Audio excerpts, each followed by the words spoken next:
Did you pull Flins or Nefer and want to know if Columbina is good for them? Or did you skip them and want to know if Columbina is good on her own or with non-nod Krai characters? Well, I have the answer for you in this video. Let's get started. I wanted to start this video off with a huge leak that just dropped. Columbina will allegedly be able to do lunar reactions without needing other nod Krai characters, and as such this means that we will be able to do Lunar Charged, Lunar Bloom, and Lunar Crystallize with older units. Now let's talk about Flins and Nefer. If you pulled for either of these characters, there is good news. Columbina will give them a 50% lunar damage increase and a 50% attack increase.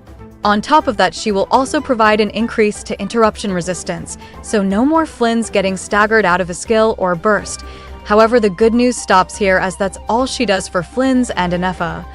So in terms of boosts, she might not be that big of a boost to Flynn's teams as we had originally hoped. She does increase the attack frequency of the thunderclouds by 1.5 times, meaning currently in the time it takes to get 2 hits, you will get 3 with Columbina. Moving on to Nefer. For Nefer and Llama, Columbina is looking to be a massive upgrade.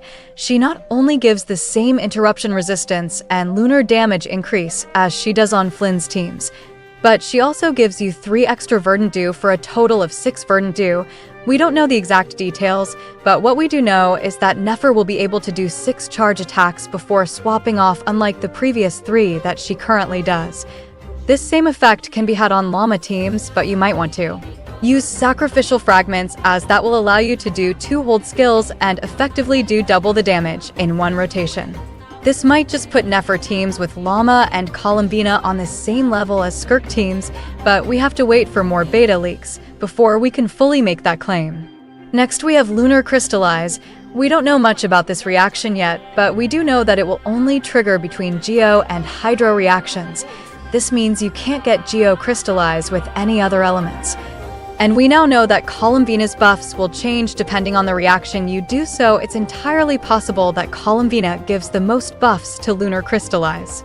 Finally, we have some extra Columbina leaks. These leaks are not from the usual sources, so don't take them as true. I just wanted to inform you of any leaks possible, as I want Columbina to be really good. But this leak suggests that Columbina's main role is as a sub DPS, and her buffing is simply a secondary part of her kit. Think about how Neuvilllette's main kit is his DPS role, but he has a small portion that heals him when he does his charge attack. But I personally do not like this leak and want you to know that this one is not confirmed. That is all for today. I hope you enjoyed. Please like, subscribe, and leave a comment as to what you think Columbina's final kit will be.